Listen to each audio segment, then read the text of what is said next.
Hello student, KP chemistry point में आप सभी का स्वागत है।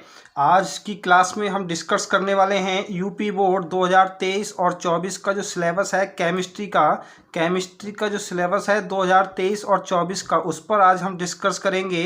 क्योंकि 2022 और 23 का जो सिलेबस था उसमें थोड़ा परिवर्तन किया गया है। ठीक है, माध्यमिक शिक्षा परिषद के माध्यम से कुछ परिवर्तन हुए हैं। क्या परिवर्तन हुए हैं और साथ ही साथ हम जानेंगे जो हमारा एग्ज़ाम पैटर्न है वो क्या बनाया गया है और कौन कौन सी यूनिट्स क्या सिलेबस में हमारे क्या है, यानी कि उसे हमको आज की क्लास में हम डिस्कस करने वाले हैं। ठीक है, वीडियो अंत तक अवश्य देखें क्योंकि फुल वीडियो देखने से आपको ये क्लियर हो जाएगा कि सिलेबस में हमें पढ़ना क्या है, क्या नहीं पढ़ना है। क्लियर देखेंगे जैसे क्या है यूपी बोर्ड 2023-24, यानी कि विषय क्या है रसायन विज्ञान कक्षा 12। ठीक है, इंटरमीडिएट रसायन विज्ञान में कक्षा 12 के लिए हमें ये सिलेबस की जानकारी लेनी है।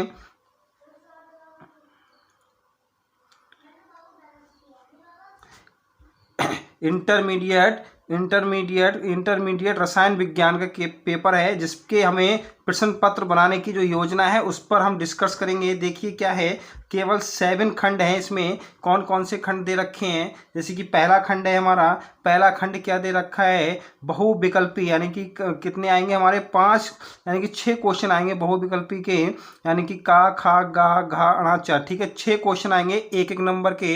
ये कितने अंक के होंगे, ये हमारे कितने अंक के होंगे 6 अंक के होंगे। क्लियर, 6 अंक के होंगे। फिर क्या है दूसरा खंड होगा, दूसरा जो क्वेश्चन होगा वो उसमें कितने खंड होंगे 4 खंड होंगे और प्रत्येक 2 अंक का होगा, यानी कि कितने हो गए 8 नंबर के होगा। क्लियर, तीसरा जो पैटर्न है हमारा का खा गा, यानी कि 2 अंक के क्वेश्चन होंगे, ये भी 4 क्वेश्चन आएंगे। ठीक है, कितने हो गए 8 नंबर के हो गए। फिर 3 अंक के 4 क्वेश्चन आएंगे, कितने नंबर के हो जाएंगे, ये 12 नंबर के हो जाएंगे। और हमारे 4 क्वेश्चन कितने नंबर के आएंगे 4 अंक के आएंगे 4 क्वेश्चन, ये 16 नंबर के हो गए। क्लियर, ये और 2 क्वेश्चन जो आएंगे हमारे 5 नंबर के आएंगे, 10 नंबर के हो गए। फिर 2 क्वेश्चन 5 नंबर के आएंगे, 10 क्वेश्चन, यानी कि टोटल कितना है हमें 70 नंबर का है। 70 नंबर का लिखित परीक्षा है हमारी, वो 70 नंबर की होगी। और प्रैक्टिकल जो होंगे वो 30 नंबर के होंगे, जिसमें आपको प्रैक्टिकल 30 नंबर के हैं और 70 हमारे क्या है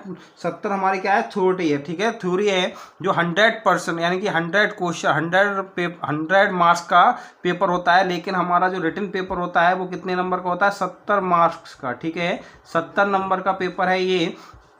अब इसका जो पैटर्न क्या है, इस बार कुछ चेंजेस किया गए हैं। देखिए नोट क्या लिखा है, कम से कम 8 अंक के आंकिक प्रश्न पूछे जाएंगे। ये बहुत इंपॉर्टेंट है। कभी आप ये सोचें कि आंकिक प्रश्न जो है हमारे न्यूमेरिकल जो पोर्शन है वो 1 या 2 नंबर के आते हैं, ऐसा कुछ भी नहीं है। कितने नंबर के आएंगे 8 नंबर के आंकिक प्रश्न पूछे जाते हैं। ठीक है, समय 3 घंटा रहेगा और अंक कितने हैं 70 नंबर के हैं। केवल प्रश्न पत्र, केवल एक ही प्रश्न पत्र होगा, ऐसा कुछ भी नहीं है कि आप सोचें कि फर्स्ट और सेकंड 2 पेपर होंगे। ठीक है, केवल एक ही पेपर होगा। इसमें जो इकाई हैं यूनिट्स हैं वो 10 दे रखी हैं जो हमें पढ़ना है। ठीक है, ये सिलेबस वो बता रहा हूं मैं जो हमें इस बार पढ़ना होगा। ऐसा नहीं है कि आप सोचें कि ये सिलेबस हटा दिया गया। ठीक है, ये वो यूनिट्स हैं जो हमें पढ़ने होंगे। ठीक है, जैसे कि पहले यूनिट्स क्या दे रखी है बिलियन दे रखी है, सॉल्यूशन यानी कि अच्छा इसमें पहले हमारे जो पिछले बार 2023 में 22 और 23 का जो सिलेबस था उसमें सॉलिड स्टेट था, इसमें सॉलिड स्टेट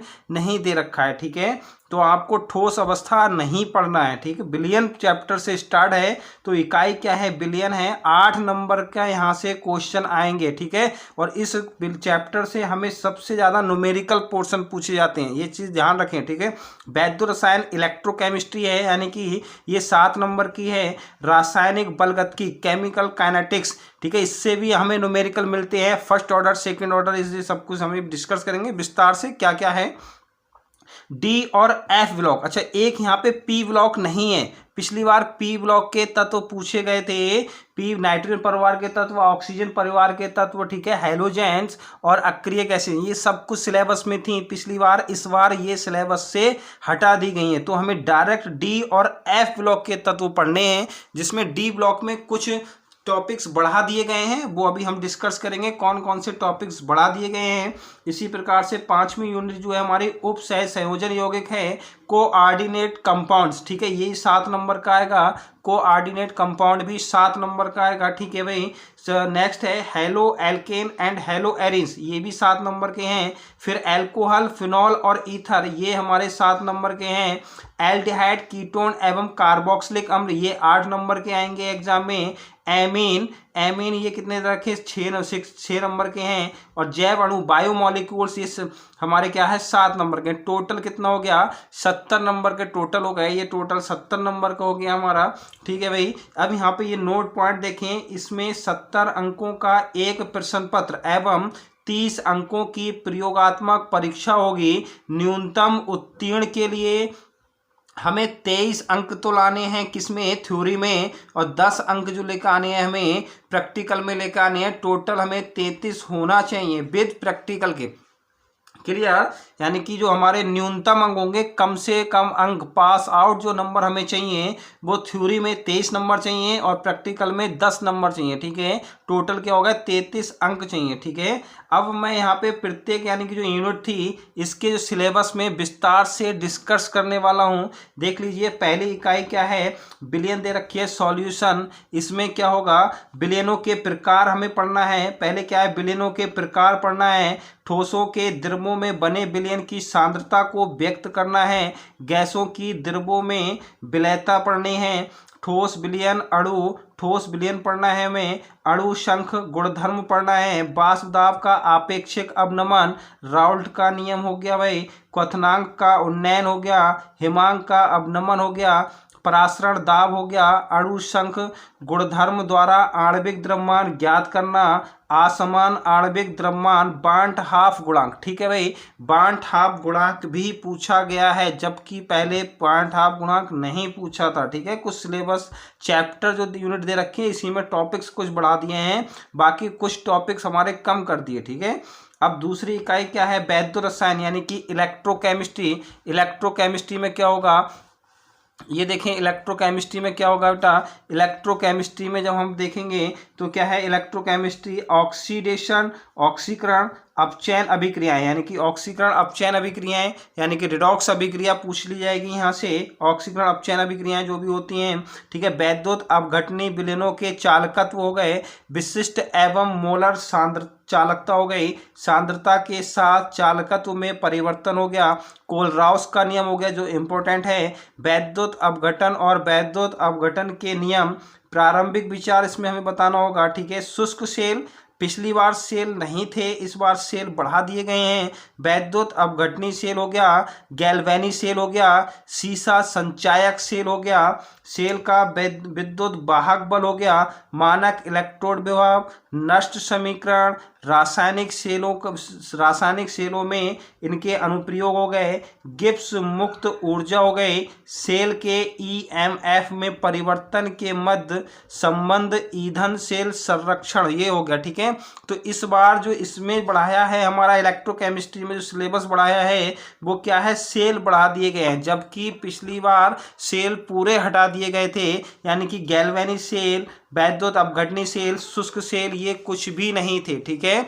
अब इसी के लिए जैसे कुछ यूनिट्स कम हो गए तो यूनिट्स में ही कुछ टॉपिक बढ़ा दिए गए, ठीक है भाई।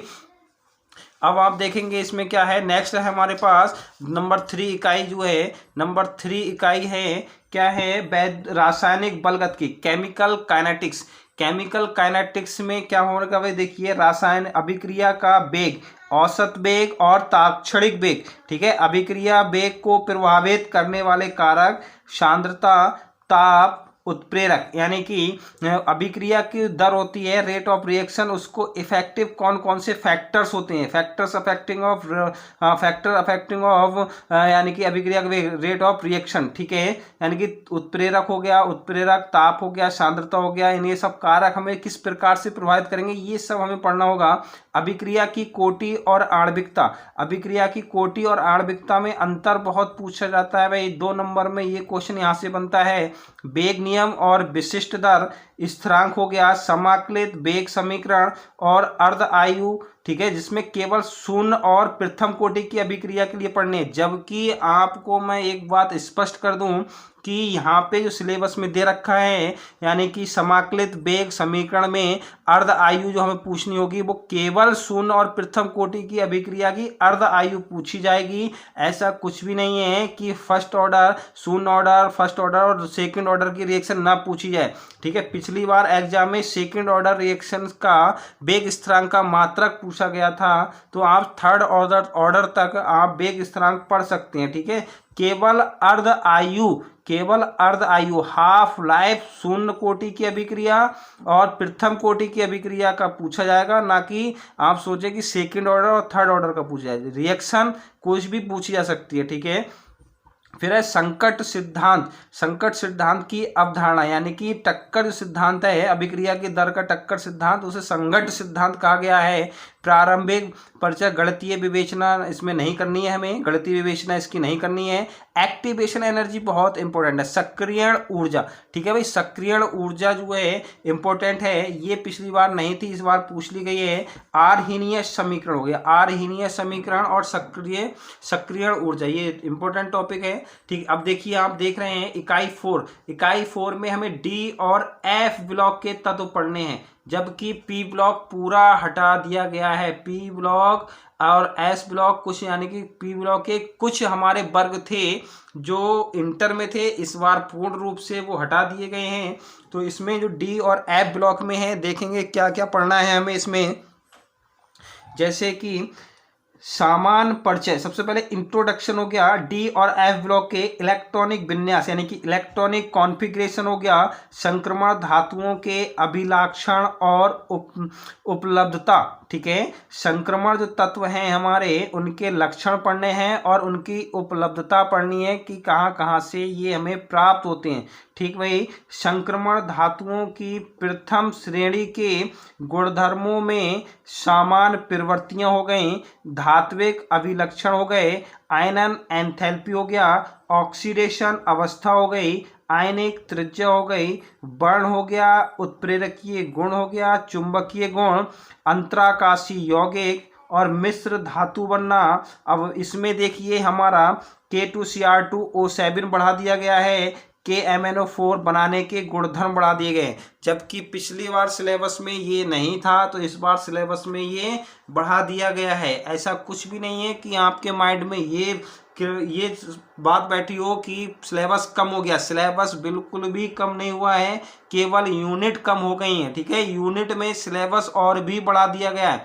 अब इसमें देखेंगे लैंथेनाइड में इलेक्ट्रॉनिक विन्यास हो गया, ऑक्सीकरण अवस्थाएं हो गई, रासायनिक अभिक्रियाशीलता हो गई, लैंथेनाइड आकुंचन यानी कि कॉन्ट्रैक्शन और इनके इफेक्ट प्रभाव क्या है। इसी प्रकार से एक्टिनाइड हमें पढ़ना होगा। एक्टिनाइड में क्या हो गया, इलेक्ट्रॉनिक विन्यास हो गया, ऑक्सीकरण अवस्थाएं हो गई तथा लैंथेनाइड से तुलना हो गई, क्लियर, तथा क्या हो गई, लैंथेनाइड से तुलना हो गई। और देखेंगे अब 5वीं यूनिट जो है हमारे उपसहसंयोजन यौगिक में क्या है, उपसहसंयोजन यौगिक परिचय यानी कि इंट्रोडक्शन हमें पढ़ना है, लिगैंड पढ़ना है, उपसहसंयोजन संख्याएं पढ़नी है, कोऑर्डिनेशन नंबर पढ़ना है। ये बहुत ही इंपॉर्टेंट टॉपिक है आपका, ये चीज़ ध्यान रखें, ये पूर्ण रूप से आप तैयार करके जाएं। 7 नंबर का यहाँ से मिलेगा आपको, ठीक है भाई। कितने नंबर का मिलेगा, 7 नंबर का मिलेगा। पहले में आता था ये 4 या 5 नंबर का, अब 7 नंबर का पूछा जाएगा। तो वर्ण हो गया, चुंबकीय गुणधर्म और आकृतियां हो गई, एवं नाभिकीय उपसहसंयोजन यौगिक। IUPAC ने 3 से 4 पूछे जाते हैं, ये चीज़ ध्यान रखें। बहुत ही सिंपल तरीका से मैंने IUPAC कोऑर्डिनेशन कंपाउंड के पढ़ाए हैं। जब आप अपने चैनल KP केमिस्ट्री पॉइंट में पहुंचेंगे, प्लेलिस्ट में जब आप देखेंगे तो उसमें कोऑर्डिनेट IUPAC नेम से एक प्लेलिस्ट बनी हुई है। तो उसमें जितने भी हमारे लेक्चर हैं, जितने फुल रूप से मैंने IUPAC कंप्लीट करा रखे हैं, आप वहां से देख सकते हैं, ठीक है। आबंध वर्नर सिद्धांत हो गया या वर्नर कोऑर्डिनेशन थ्योरी हो गई, ये BVT हो गई भाई, बैलेंस बॉन्ड थ्योरी, और CFT क्रिस्टल फील्ड थ्योरी। पहले ये सिलेबस में नहीं थी, इस बार ये सिलेबस में बढ़ा दी गई है BBT और CFT। ठीक है भाई।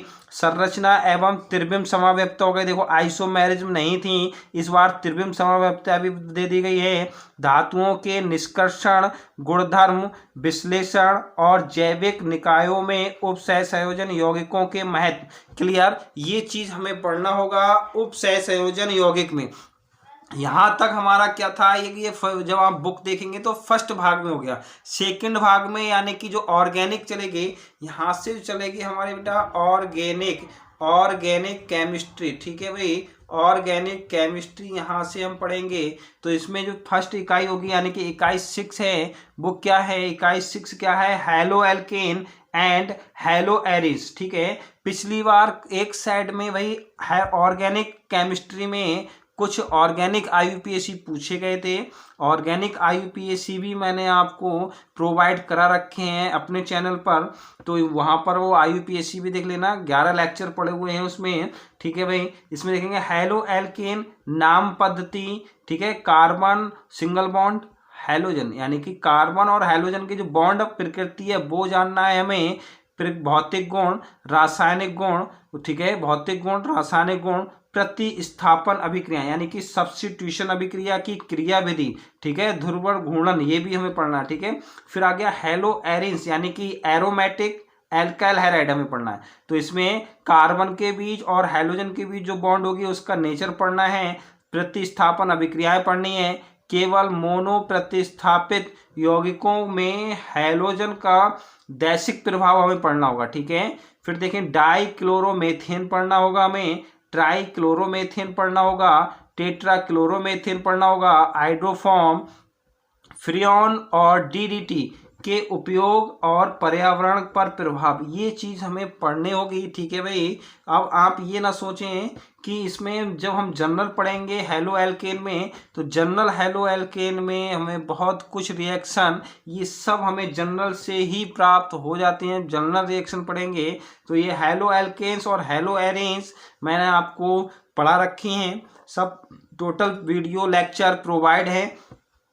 नेक्स्ट है हमारे पास एल्कोहल, फिनॉल एंड ईथर। ठीक है भाई, एल्कोहल, फिनॉल एंड ईथर देखेंगे। एल्कोहल, फिनॉल और ईथर क्या है। एल्कोहल देखें, एल्कोहल में नाम पद्धति आ गई, नाम पद्धति आ गई, देखो बनाने की नाम पद्धति आ गई। और बिरचन जो शब्द है, बिरचन का मतलब होता है बनाने की विधियां, फॉर्मेशन। ठीक है, फॉर्मेशन, बनाने की विधियां हो गई। भौतिक गुण, रासायनिक गुण। ठीक है भाई, भौतिक गुण, रासायनिक गुण केवल हमें क्या पढ़ने हैं, प्राइमरी एल्कोहल के पढ़ने हैं, प्राइमरी एल्कोहल के पढ़ने हैं। प्राथमिक, सेकेंडरी, प्राथमिक, द्वितीयक एवं तृतीयक एल्कोहलों की पहचान करनी है। ये एग्जाम में 100% क्वेश्चन यहाँ से बनता है भाई। प्राइमरी, सेकेंडरी और टर्सरी एल्कोहलों को कैसे पहचाना जाता है तथा निर्जलन की क्रिया विधि हो गई। मेथेनॉल एवं एथेनॉल के उपयोग हो गए। ठीक है, फिर हमें ये पढ़ना है फिनॉल। ठीक है भाई, फिनॉल हो गए, फिनॉल की नाम पद्धति हो गई, बनाने की विधियां हो गई, भौतिक एवं रासायनिक गुणधर्म हो गए। फिनॉल का अम्लीय प्रकृति हो गई भाई। इलेक्ट्रो नारागी यानी कि इलेक्ट्रो प्रतिस्थापन अभिक्रियाएं, फिनॉल के उपयोग। ठीक है, ये चीज हमें पढ़ना है। फिर हमें ईथर में देखें, ईथर की नाम पद्धति हो गई। तो यहाँ पे नॉमेनक्लेचर पूछे गए हैं भाई, तो नॉमेनक्लेचर पूछे जा सकते हैं एग्जाम में। ठीक है, बनाने की विधियां हो गई, भौतिक गुण और रासायनिक गुण ईथर के हमें जानना होगा। इसी प्रकार से आप नेक्स्ट जो यूनिट देखेंगे, वो नेक्स्ट यूनिट क्या है, नेक्स्ट यूनिट है एल्डिहाइड। ठीक है भाई, एल्डिहाइड, कीटोन एवं carboxylic acid. Aldehyde, ketone and carboxylic acid. Aldehyde और कीटोन में देखें, नाम पद्धति में क्या है, कार्बोक्सिलिक समूह की प्रकृति, कार्बोक्सिलिक समूह की प्रकृति हो गई। बनाने की विधियां हो गई, भौतिक और रासायनिक गुणधर्म हो गए। नाभिक रागी योगात्मक अभिक्रियाएं हो गई, इनकी क्रिया विधि पढ़नी है, मैकेनिज्म पढ़नी है। पिछली बार कोई भी क्रिया विधि नहीं पूछी गई थी, इस बार मैकेनिज्म भी साथ साथ पूछी जा रही है। ठीक है भाई, एल्डिहाइड हो गया, एल्डिहाइडों के अल्फा हाइड्रोजन की क्रियाशीलता हो गई, उपयोग हो गया। ठीक है, कार्बोक्सिलिक एसिड देखेंगे, कार्बोक्सिलिक अम्ल यानी कि क्या है, नाम पद्धति पूछी गई है, अम्लीय प्रकृति हमें बताना होगा, बनाने की विधियां हो गई, भौतिक गुण, रासायनिक गुण और इनके उपयोग। ठीक है भाई। अब इसी प्रकार से जो नेक्स्ट यूनिट है, नेक्स्ट यूनिट जो है वो देखिए, नेक्स्ट यूनिट है हमारे पास एमीन। ठीक है भाई, क्या है, एमीन है। एमीन में प्राइमरी, सेकेंडरी और टर्सरी एमीन अधिकांश पूछा जाता है भाई। प्राइमरी क्या है, सेकेंडरी क्या है, टर्सरी क्या है, तो ये चीज देख लीजिए। प्राइमरी, सेकेंडरी, टर्सरी पूछी जाती है। इसमें हमें पढ़ना क्या होगा एमीन में, एमीन यानी कि नाम पद्धति, नाम पद्धति, वर्गीकरण क्लासिफिकेशन हो गया, संरचना यानी कि स्ट्रक्चर हो गई, बनाने की विधियां हो गई, भौतिक गुण, रासायनिक गुण, भौतिक गुण और रासायनिक गुण, उपयोग हो गए। अब देखो मैंने अभी आपको पहले ही बताया था, प्राइमरी, सेकेंडरी और टर्सरी यानी कि प्राथमिक, द्वितीयक और तृतीयक एमीनों की पहचान करना, ये बहुत ही इंपॉर्टेंट टॉपिक है। इतना इतना ठीक है, यहाँ से क्वेश्चन बनता ही बनता है। फिर इसके बाद देखें डाई एजोनियम लवण हो गया। डाई एजोनियम लवण में हमारा बनाने की विधि, रासायनिक गुण, रासायनिक अभिक्रियाएं तथा कार्बनिक रसायन में इनका संश्लेषण भी पढ़ना है। संश्लेषण के महत्व हमें जानना बहुत आवश्यक है। ठीक है भाई। अब देखें नेक्स्ट क्या है, नेक्स्ट इकाई है जैव अणु। ठीक है भाई, जैव अणु क्या है, बायोमोलिक्यूल। बायोमोलिक्यूल में कार्बोहाइड्रेट, कार्बोहाइड्रेट का वर्गीकरण करना है हमें। इसमें एल्डोज पढ़ेंगे, कीटोज पढ़ेंगे और मोनोसैकेराइड्स पढ़ेंगे। ग्लूकोज और फ्रक्टोज हो गया, डी एल विन्यास हो गया। ओलिगोसैकेराइड में सुक्रोज पढ़ना है हमें, लैक्टोज पढ़ना है, माल्टोज पढ़ना है। पॉलीसैकेराइड हो गया, देखो पॉलीसैकेराइड में स्टार्च आता है, सेलुलोज आता है, ग्लाइकोजन आता है, इसके महत्व हो गया। ठीक है भाई। इसी प्रकार से हमें प्रोटीन पढ़ना है। ये केवल देखो 7 अंक का आता है। ठीक है, 7 अंक का आता है, जिसमें 3 नंबर का प्रोटीन से आ जाएगा और 3 नंबर का हमारा कार्बोहाइड्रेट से आ जाएगा। ठीक है, तो प्रोटीन्स में क्या है भाई, एमिनो अम्लों का प्रारंभिक परिचय हो गया, पेप्टाइड्स आबंध हो गए, पेप्टाइड बॉन्ड यानी कि पॉलीपेप्टाइड प्रोटीन्स, प्रोटीन्स की प्राथमिक संरचना हो गई। सेकेंडरी संरचना यानी कि प्राइमरी, सेकेंडरी और टर्सरी तीनों ही संरचना है। और साथ ही साथ क्या है, चतुस्र संरचना भी हमें पढ़ना है, जिसमें क्या पढ़ना है, केवल गुणात्मक परिचय ही हमें पढ़ना होगा। ठीक है भाई। प्रोटीन, अब पिछली बार सिलेबस में केवल प्राथमिक संरचना थी, इस बार प्राइमरी, सेकेंडरी और टर्सरी तीनों दे रखी हैं। प्रोटीनों का वर्गीकरण हो गया, एंजाइम, हार्मोन, प्रारंभिक विचार इसमें करना है हमें, संरचना छोड़ देने इसमें। ठीक है, फिर है विटामिन, विटामिन का वर्गीकरण और इनके कार्य। ठीक है, न्यूक्लिक अम्ल में हमें डीएनए और आरएनए पढ़ना है। तो ये जो सिलेबस था हमारा रिटन एग्जाम यानी कि 70 नंबर का जो सिलेबस पेपर आता है, वो सिलेबस हमने डिस्कस किया था। कल की क्लास में हम डिस्कस करेंगे कि प्रयोगात्मक परीक्षाएं क्या हैं। प्रयोगात्मक परीक्षाओं में तो ये जो सिलेबस था हमारा हमने डिस्कस किया था, जो 70 नंबर का था। ठीक है भाई, ये टोटल मैं आपको सिलेबस पूर्ण रूप से पूरी तैयारी अपने YouTube चैनल के माध्यम से, केपी केमिस्ट्री पॉइंट के माध्यम से इंटरमीडिएट की फुल तैयारी केमिस्ट्री पेपर की कराता हूँ मैं। देख लीजिए भाई, क्या करेंगे आप, जब आप YouTube चैनल पर, जब YouTube यानी कि YouTube पर आप सर्च करेंगे केपी केमिस्ट्री पॉइंट। ठीक है भाई, केमिस्ट्री पॉइंट आप जब सर्च करेंगे तो लोगो आएगा एक हमारा केपी केमिस्ट्री पॉइंट, यहाँ लिखा होगा, यहाँ स्टडी पॉइंट लिखा होगा, बुक्स वगैरह रखी होंगी।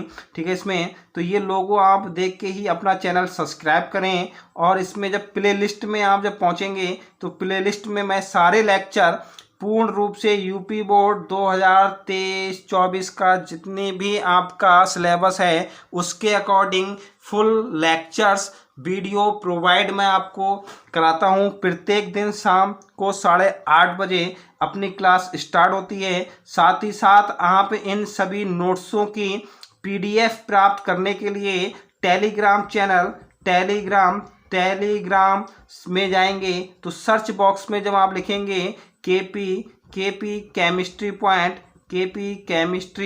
पॉइंट लिखेंगे तब अपना चैनल आ जाएगा, उसमें केपी केमिस्ट्री पॉइंट का वही लोगो होगा जो हमारा यूट्यूब पर है। आप उसको ज्वाइन कर लें तो जितनी ही पीडीएफ नोट्स वगैरह होंगे मैं सब आपको टेलीग्राम चैनल पे प्रोवाइड करा दूंगा।